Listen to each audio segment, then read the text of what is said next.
감동 시니어 월드 구독자 여러분, 병진년 푸른 뱀의 해 2026년이 밝았습니다. 지난 한 해 동안 저희 채널을 사랑해 주시고 댓글과 좋아요로 힘을 주신 모든 분들께 진심으로 감사드립니다. 새해에는 더욱 감동적이고 여러분의 가슴을 뛰게 만드는 이야기로 찾아뵙겠습니다. 2026년 한 해도 건강하시고 사랑하는 가족과 따뜻한 시간 보내세요. 그럼 2026년 첫 이야기 시작합니다. 현관문이 열렸다. 3명의 남자가 집 안으로 밀고 들어왔다. 나는 소파에 앉아서 그들을 봤다. 양복 입은 남자들. 얼굴은 차갑고 눈빛은 날카로웠다. 빚쟁이들이었다. 맨 앞에 선 남자가 집안을 둘러봤다. 거실, 주방, 복도. 마치 가격을 매기는 사람처럼. 며느리 지혜는 침실 문 뒤에 숨어서 떨고 있었다. 나는 그 사실을 알고 있었다. 30분 전 지혜가 황급히 내 방으로 뛰어왔었다. 얼굴이 새하였다. 빚쟁이들이 아파트 입구에 나타났다고 했다. 그리고 내게 부탁했다. 자기가 여기 없다고 말해달라고. 나는 아무 말도 하지 않았다. 지혜는 침실로 달려가 문을 잠갔다. 그리고 지금 그들이 내 앞에 서 있었다. 박지혜 씨 계십니까? 남자의 목소리는 정중했다. 하지만 눈빛은 그렇지 않았다. 누군데요? 박지혜 씨 친정 빚건으로 왔습니다. 장인어른이 5억을 빌려가셨는데 연락이 두절됐어요.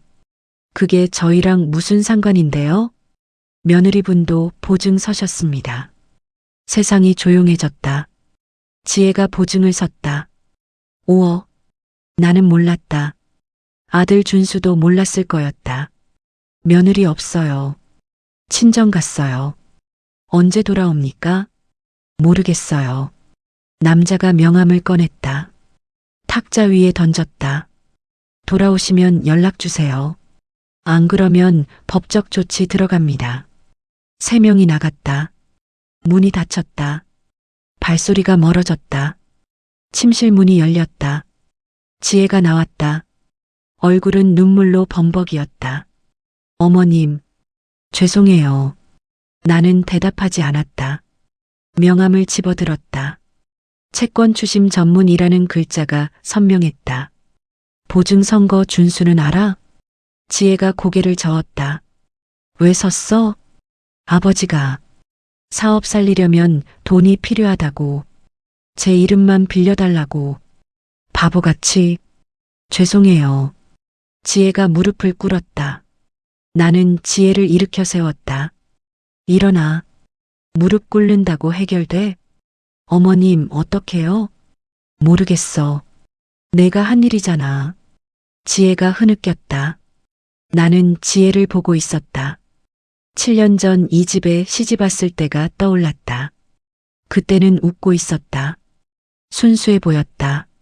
하지만 지금은 달랐다. 눈빛이 흔들리고 있었다. 무언가를 숨기고 있는 사람의 눈빛. 지혜야. 네. 너 나갈 거지? 지혜의 몸이 굳었다. 어머님? 짐 싸놨잖아. 어제부터. 지혜는 대답하지 못했다. 나는 침실을 가리켰다. 옷장 문이 반쯤 열려 있었다. 안에 캐리어 3개가 보였다. 빚쟁이들 피해서 도망갈 거잖아. 그러니까 나한테는 다른 핑계가 필요한 거고. 어머님, 어제 준수한테 뭐라고 했어? 친정 엄마가 쓰러지셨다고 했지. 그래서 당분간 친정가 있겠다고. 지혜가 고개를 숙였다. 그리고 나한테는 치매 검사 받으라고 했어. 내가 요즘 이상하다고. 깜빡깜빡한다고. 죄송해요. 미안하면 하지를 말았어야지. 나는 탁자 위에 놓인 종이를 집어들었다. 병원 진단서. 3일 전에 받은 것. 경도인지장애. 치매 전 단계. 이거 내가 보고 계획 세운 거지? 시어머니 치매 걸렸으니 더 이상 못 모시겠다고. 그럼 명분이 서니까. 지혜가 울었다. 소리 없이 어깨만 떨렸다. 어머님, 저 정말 죄송해요. 근데 저도 어떡할 수가 없어요. 그래서 나 버리고 도망가는 거야? 버리는 게 아니에요. 살려고 하는 거예요. 같은 말이야. 지혜가 무릎을 꿇었다. 다시, 이번에는 바닥에 이마를 댔다. 어머님, 용서해 주세요. 제가 정말 나쁜 사람인 거 알아요. 근데 저 지금 너무 무서워요. 빚쟁이들이 절 찾으면, 오빠한테까지 피해가면, 나는 지혜를 내려다봤다. 불쌍하다는 생각이 들었다. 동시에 화가 났다. 일어나. 지혜가 일어났다. 짐 싸. 나가. 어머님, 어차피 갈 거잖아. 빨리 가. 준수 오기 전에. 지혜가 침실로 들어갔다. 캐리어를 끌고 나왔다. 세계. 현관으로 향했다. 신발을 신었다. 어머님. 지혜가 돌아봤다. 진심으로 죄송해요. 그리고 어머님 치매는 진짜예요. 꼭 검사 받으세요. 걱정 마. 나는 괜찮아. 건강하세요. 문이 열렸다. 지혜가 나갔다. 캐리어 바퀴 소리가 복도에 울렸다. 엘리베이터 가는 소리. 그리고 침묵. 나는 소파에 앉았다. 텅 빈 집. 갑자기 넓어 보였다. 탁자 위에 통장이 놓여 있었다. 초록색 표지. 나는 통장을 집어들었다. 펼쳤다. 마지막 페이지. 잔액 8억 3,400만 원. 8억 3,400만 원. 남편이 남긴 청량리 건물의 임대료. 10년 동안 한 푼도 안 쓰고 모은 돈. 아무도 몰랐다. 아들도 며느리도. 나는 통장을 서랍 깊숙이 넣었다. 자물쇠를 채웠다. 왜 숨겼을까? 시험하고 싶었다. 사람들이 나를 어떻게 대하는지. 돈이 있을 때와 없을 때. 그리고 이제 알았다. 며느리는 가난한 시어머니를 버렸다. 그날 저녁 아들 준수가 퇴근했다. 11시였다. 얼굴이 퉁퉁 부어 있었다. 회사에서 구조조정 얘기가 나온다고 했다. 17년 다닌 회사. 언제 잘릴지 모르는 상황. 지혜는요? 준수가 물었다. 나는 냉장고에서 반찬을 꺼내고 있었다. 친정 갔어. 또요? 장모님 많이 안 좋으세요? 그런가 봐. 거짓말이었다. 지혜 엄마는 멀쩡했다. 지혜가 도망간 거였다. 빚쟁이들로부터. 준수는 밥을 먹었다. 말없이. 나는 옆에 앉아서 지켜봤다. 아들의 어깨가 축 처져 있었다. 머리숱도 줄어든 것 같았다. 엄마는 안 드세요? 응. 아까 먹었어. 또 거짓말. 나는 점심때부터 아무것도 안 먹었다. 식욕이 없었다. 준수가 설거지를 했다. 방으로 들어갔다. 불을 끄지 않았다. 일을 더하는 모양이었다. 나는 거실에 혼자 앉아 있었다. TV를 켰다. 뉴스가 나왔다. 경제 위기, 실업률 증가, 가계 부채 사상 최고. 나는 TV를 껐다. 핸드폰을 봤다. 지혜한테서 문자가 와 있었다. 어머님 죄송합니다. 친정 엄마 많이 아파서 당분간 못 갈 것 같아요. 오빠한테 잘 말씀 부탁드려요. 나는 답장하지 않았다. 핸드폰을 내려놨다. 혼자라는 게 실감났다. 일주일이 지났다. 지혜는 연락이 없었다. 준수가 전화해도 받지 않았다. 문자 보내도. 준수는 점점 지쳐갔다. 회사 일도 힘든데 아내가 연락 두절이었다. 엄마, 장모님 병원 어디예요? 글쎄, 모르세요? 지혜가 안 알려줬어. 준수가 한숨을 쉬었다. 다시 전화를 걸었다. 또 안 받았다. 이상해요. 장모님이 그렇게 아프면 제가 문병이라도 가야 하는데. 그러게. 엄마, 지혜가 저한테 화났나요? 왜? 요즘 제가 바빠서 신경을 못 써줬거든요. 아니야. 지혜는 화난 게 아니었다. 도망간 거였다. 하지만 나는 말하지 않았다. 아들이 알면 무너질 것 같았다. 괜찮을 거야. 장모님 좀 나으면 올 거야. 그럴까요? 응. 하지만 나도 확신이 없었다. 그날 밤 나는 잠이 안 왔다. 침대에 누워서 천장을 봤다. 금이 가 있었다. 언제부터였을까? 머릿속이 복잡했다. 지혜 생각, 준수 생각, 돈 생각. 8억이 있었다. 지혜 친정 빚을 갚아줄 수도 있었다. 그럼 지혜가 돌아올까? 아니, 안 돼. 그건 진심이 아니야.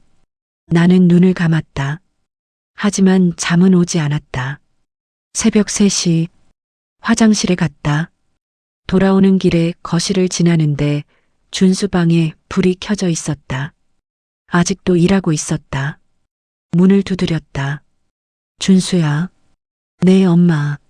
앉아. 일 좀 하고 자려고요. 너무 무리하지 마. 괜찮아요. 괜찮지 않았다. 준수의 목소리가 떨리고 있었다. 엄마 들어가도 돼?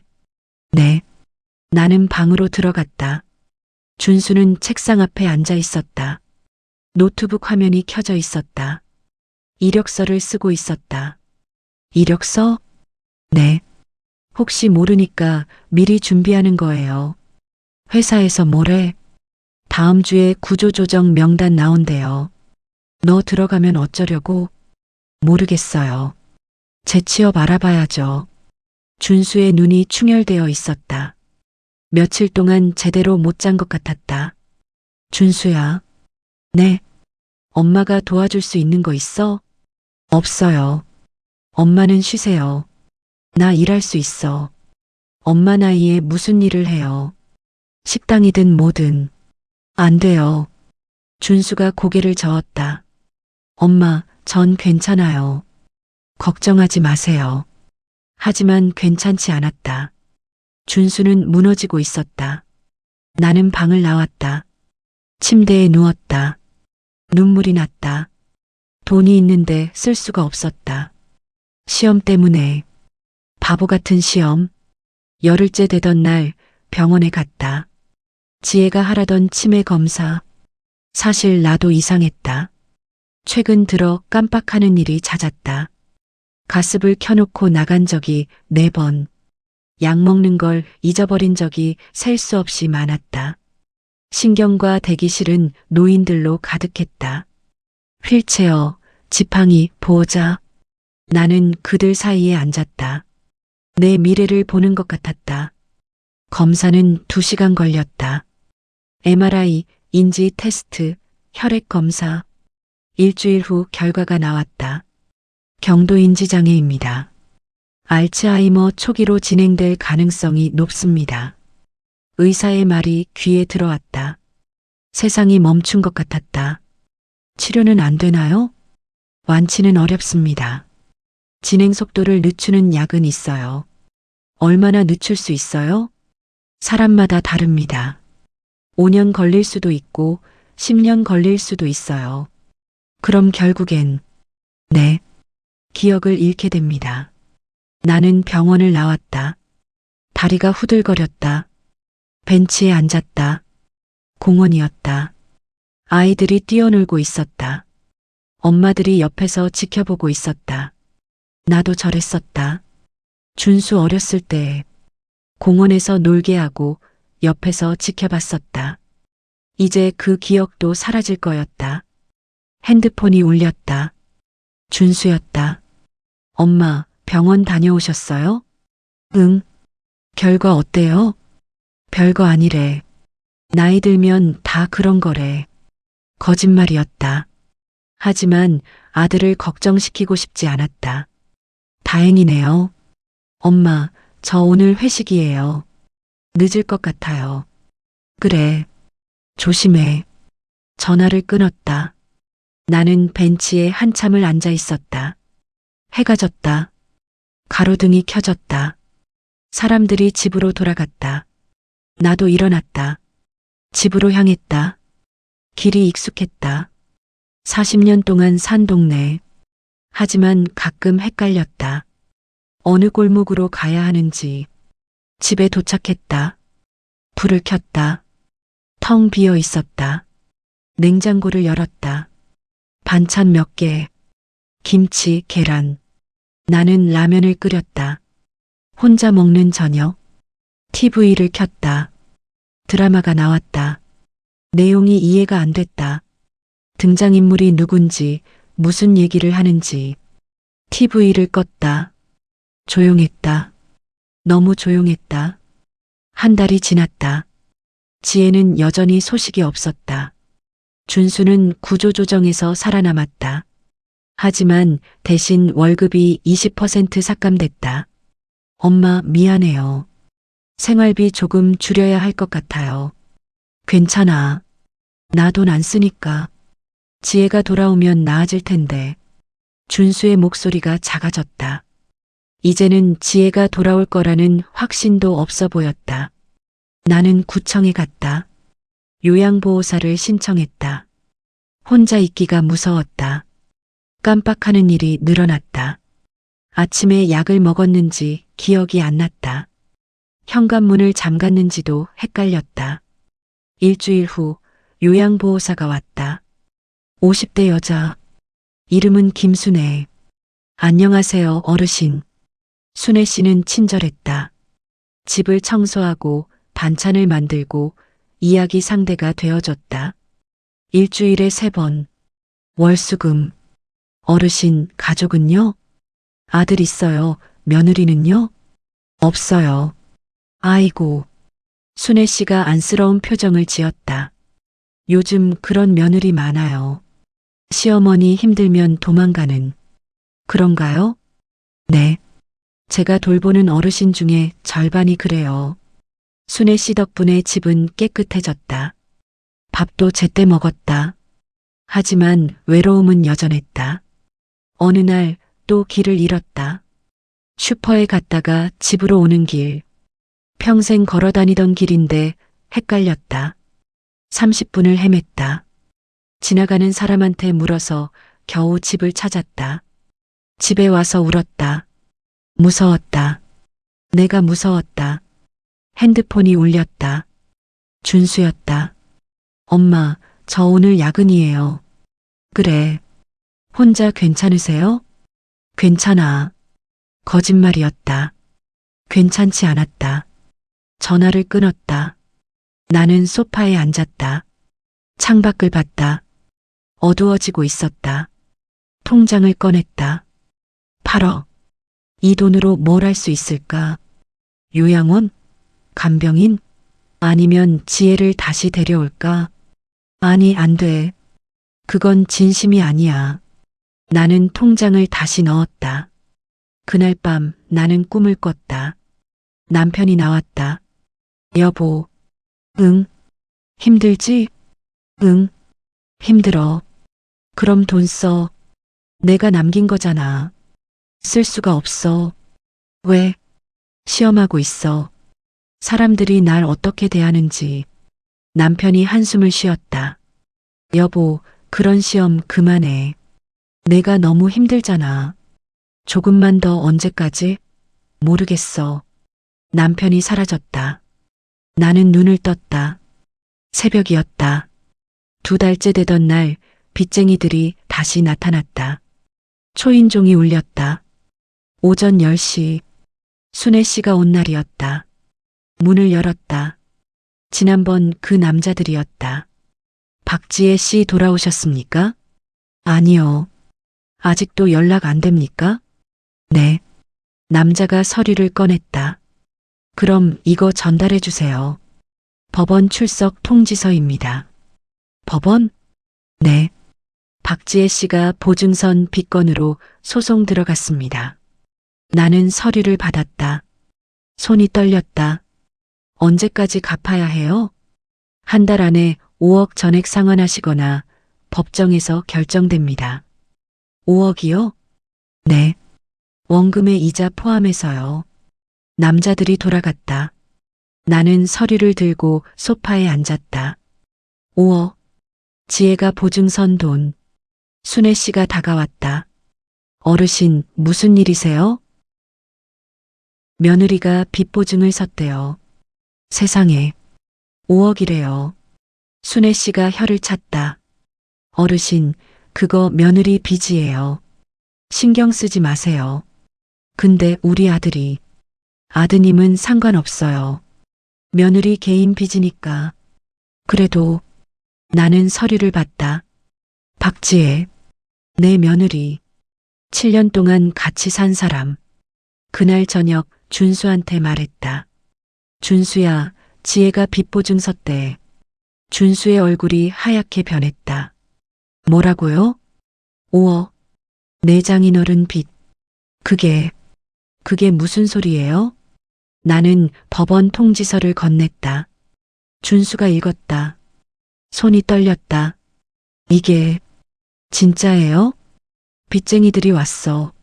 오늘 5억을 어떻게 갚아요? 모르겠어. 준수가 소파에 주저앉았다. 고개를 감쌌다. 엄마, 우리 어떡해요?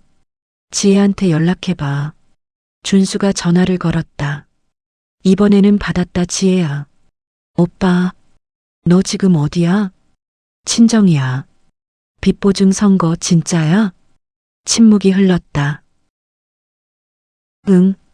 5억? 응. 왜 그런 짓을 했어? 아빠가 부탁해서.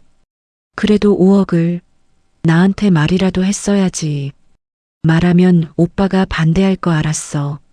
준수가 핸드폰을 바닥에 내던졌다. 액정이 깨졌다. 제길. 준수가 울었다. 어깨가 떨렸다. 나는 아들을 안았다. 괜찮아. 우리 어떻게든 해결할 거야. 어떻게요? 5억을 어떻게 갚아요? 모르겠어. 우리는 한참을 그렇게 있었다. 다음 날 준수는 지혜 친정으로 갔다. 나도 따라갔다. 이제 진실을 알아야 했다. 지혜 친정은 달동네에 있었다. 낡은 다가구 주택. 2층. 계단을 올라가는데 페인트가 벗겨져 있었다. 초인종을 눌렀다. 지혜 엄마가 문을 열었다. 예전보다 많이 늙어 보였다. 어머님. 아이고, 준수야. 들어와.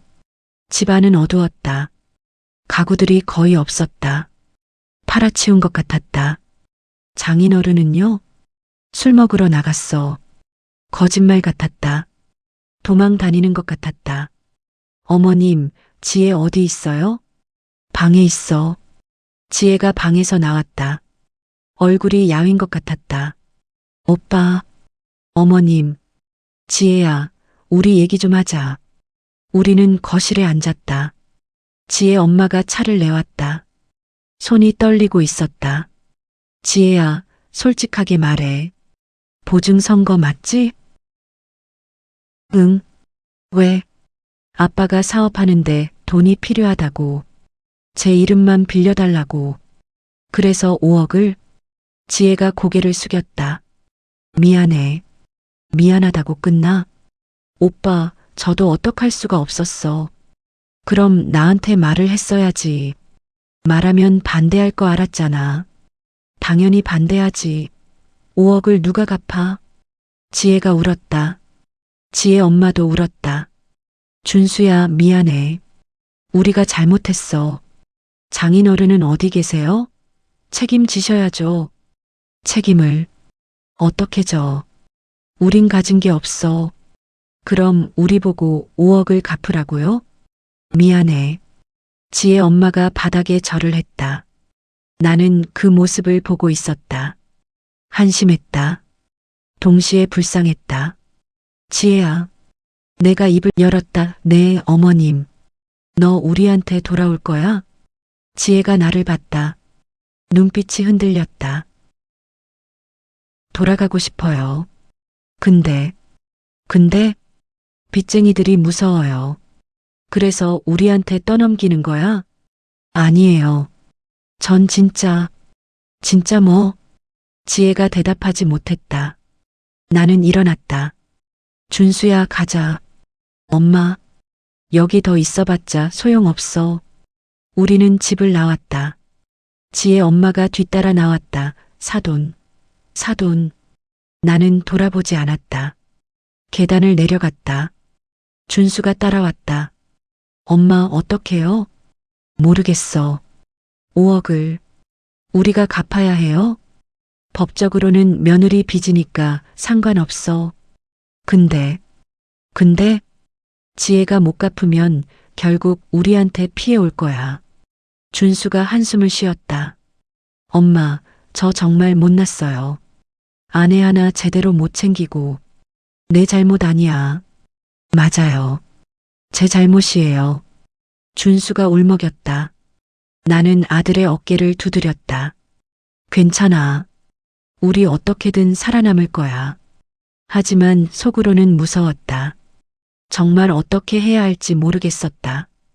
그날 밤 나는 결심했다. 8억을 쓸 때가 왔다고. 아니, 정확히는 보여줄 때. 이제 시험을 끝낼 때가 됐다. 지혜가 진심인지 아닌지, 돈을 보고 돌아오는지, 아니면 진짜 우리 가족이 되고 싶어서 오는지. 다음 날 나는 변호사를 만났다. 순애 씨가 동행해줬다. 유언장을 쓰고 싶어요. 어르신, 가족분들은 아세요? 아니요. 비밀로 하고 싶어요. 알겠습니다. 변호사가 서류를 꺼냈다. 재산 규모가 어떻게 되시나요? 청량리에 건물 하나. 현금 8억 좀 안 돼요. 변호사의 눈이 커졌다. 상당하시네요. 수혜자는요? 아들하고 며느리. 반반으로. 며느리분도요? 네. 근데 조건이 있어요. 어떤 조건이요? 며느리가 저를 진심으로 모시면 줘요. 아니면 아들한테 전부. 어르신, 그런 유언은 분쟁 소지가 있습니다. 괜찮아요. 누가 판단하시겠어요? 제가 죽기 전에 편지를 하나 더 남길 거예요. 거기에 제 판단을 적을게요. 변호사가 고개를 끄덕였다. 알겠습니다. 유언장이 완성됐다. 나는 서명했다.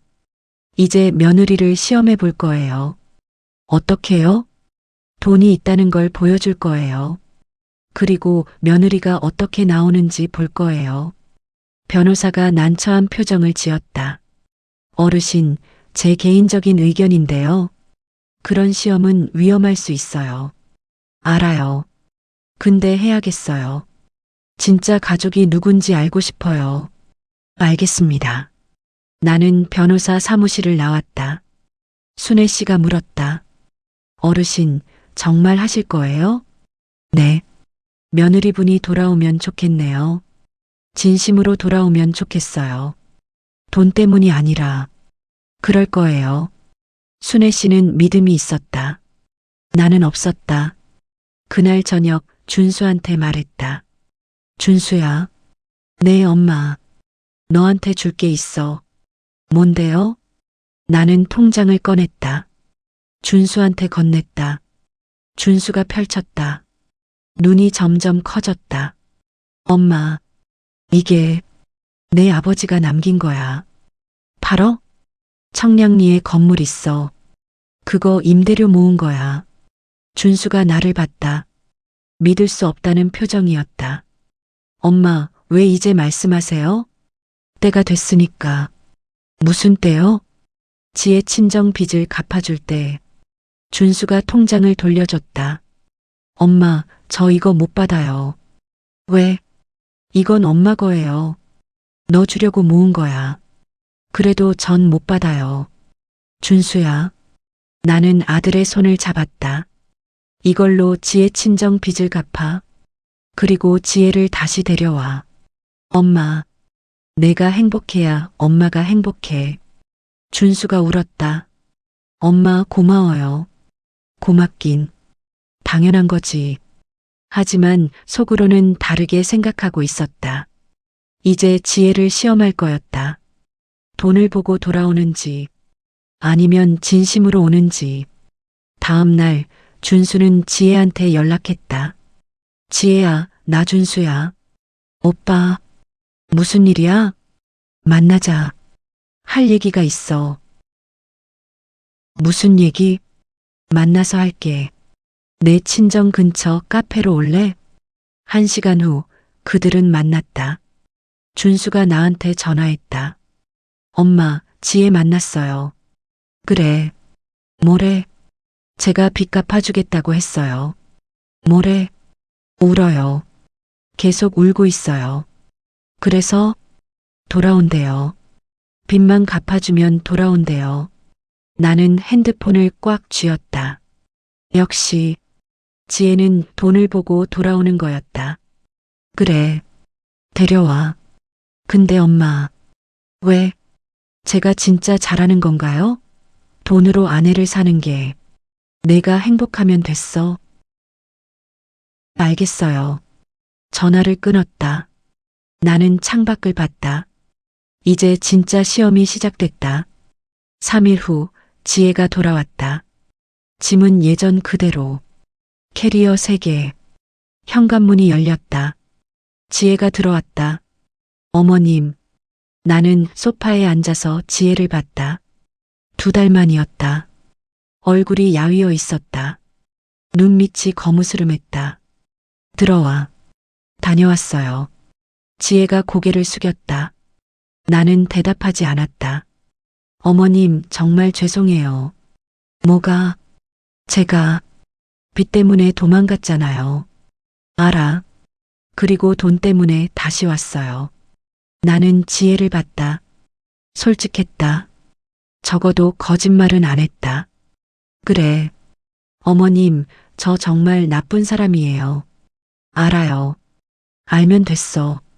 지혜가 무릎을 꿇었다. 어머님, 용서해 주세요.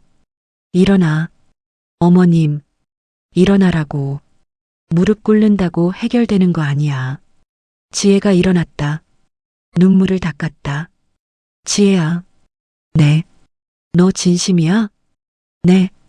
우리한테 돌아온 거 진심이야? 지혜가 입술을 깨물었다. 아니요. 솔직하네. 처음엔 돈 때문이었어요. 맞아요. 친정 빚도 갚아줬고 어머님이 돈 많다는 것도 알았고 그래서 근데 여기 오면서 생각했어요. 뭘? 제가 어디로 가도 결국 혼자라는 걸요. 나는 지혜를 봤다. 친정은 빚 때문에 망했어요. 친구들은 다 자기 가정 있고 저만 둥둥 떠다니는 것 같았어요.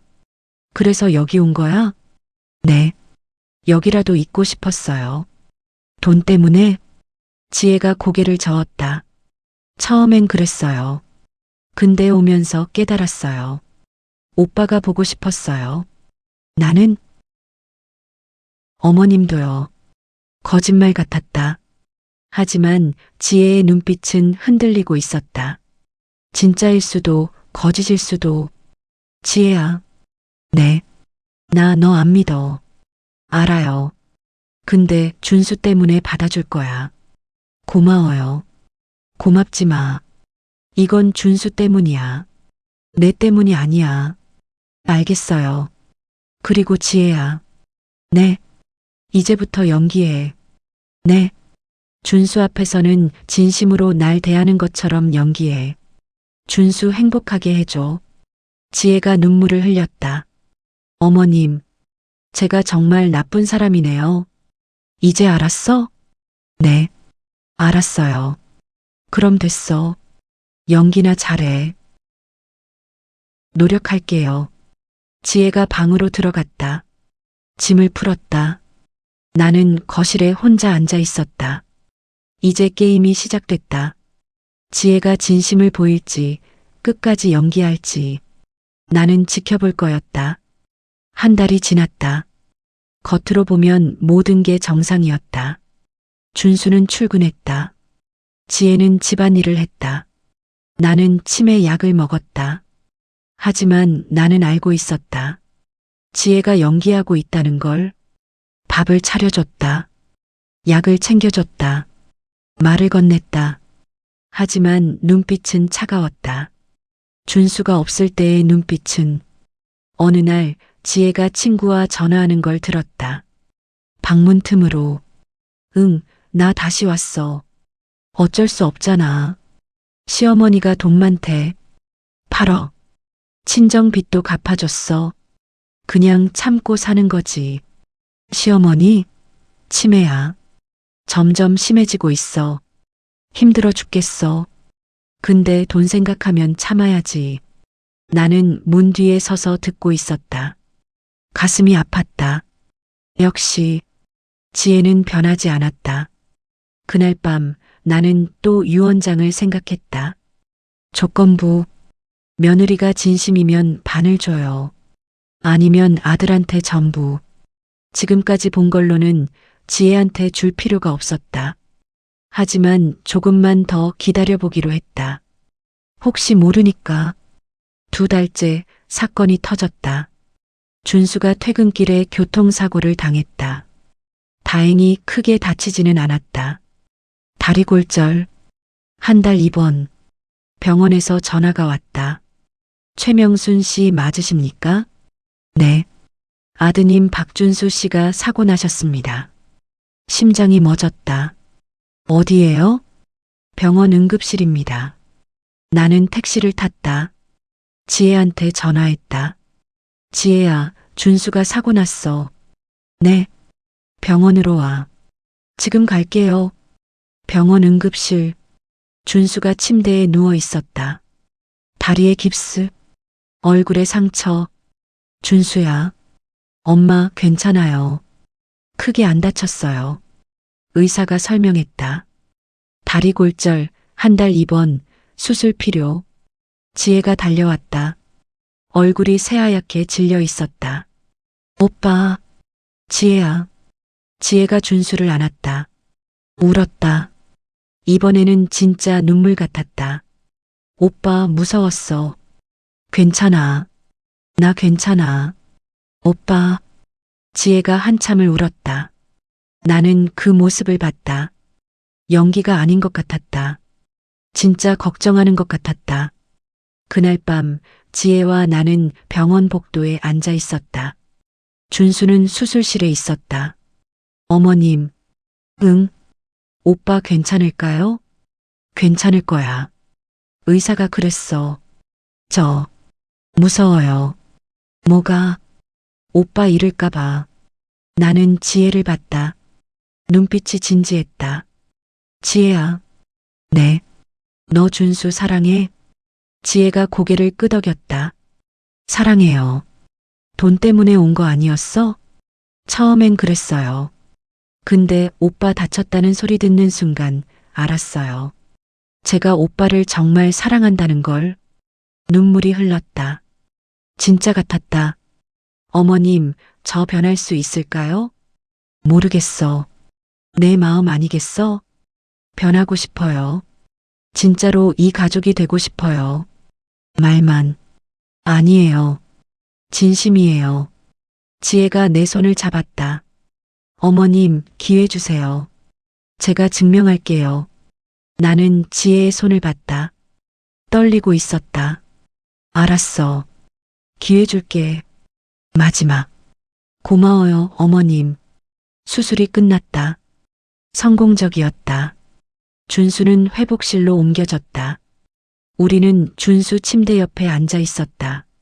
지혜는 준수 손을 잡고 있었다. 놓지 않았다. 그 모습을 보면서 생각했다.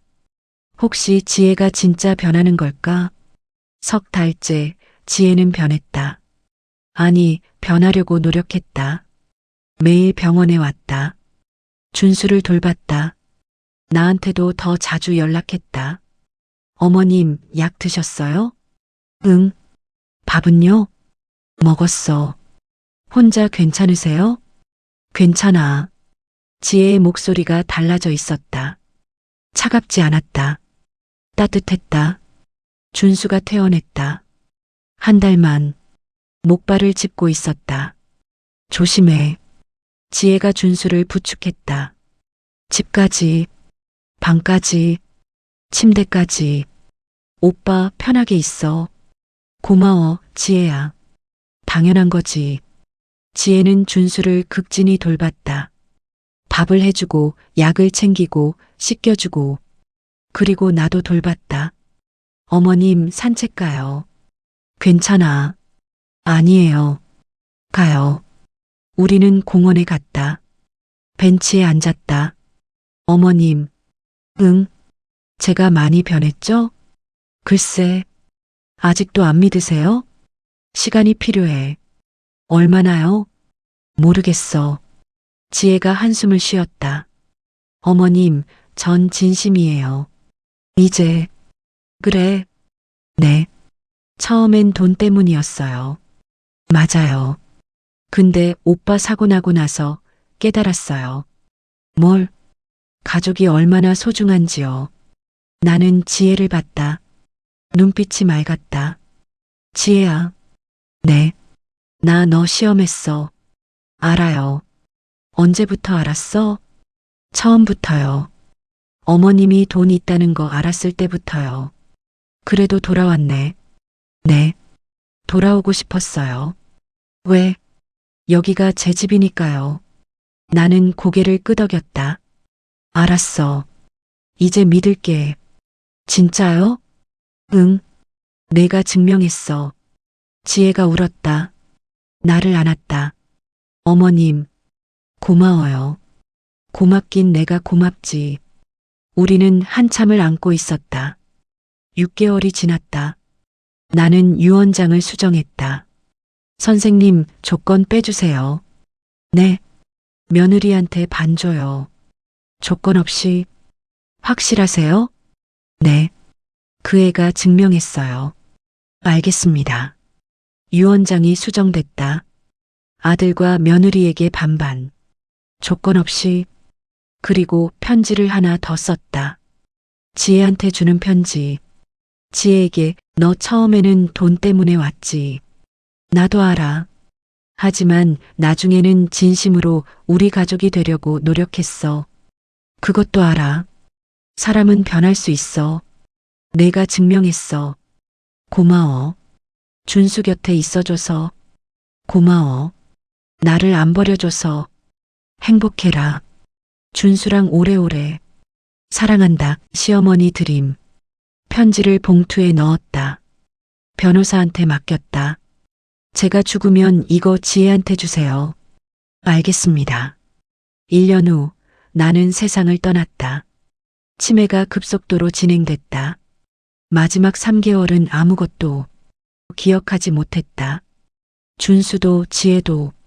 하지만 한 가지는 알았다. 내가 사랑받고 있다는 것. 장례식장. 준수와 지혜만 있었다. 조용했다. 장례를 치르고 유언장이 공개됐다. 고 최명순 씨의 유언입니다. 청량리 건물과 예금 전액을 아들 박준수와 며느리 박지혜에게 반씩 나눠드립니다. 준수가 울었다. 엄마. 지혜도 울었다. 어머님. 변호사가 봉투를 하나 더 꺼냈다. 며느리 박지혜 씨 앞으로 편지가 있습니다. 지혜가 받았다. 떨리는 손으로 뜯었다. 읽었다. 그리고 무릎을 꿇었다. 바닥에 엎드려서 울었다. 어머님, 죄송해요. 사랑해요. 정말 사랑해요. 준수가 지혜를 일으켰다. 안았다. 지혜야, 엄마가 널 용서했어. 오빠, 엄마가 널 믿었어. 진짜 가족이라고 생각했어. 오빠, 저 정말 나쁜 사람이었는데. 아니야. 넌 변했어. 엄마도 그렇게 생각했어. 두 사람은 한참을 울었다. 그리고 영정 사진 앞에 절을 했다. 어머님 감사합니다. 기회 주셔서 감사합니다. 지혜가 말했다. 엄마, 지혜 잘 돌볼게요. 약속할게요. 준수가 말했다.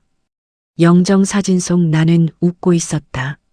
장례식이 끝나고 준수와 지혜는 집으로 돌아왔다. 텅 빈 집. 하지만 이상하게 따뜻했다. 오빠. 응?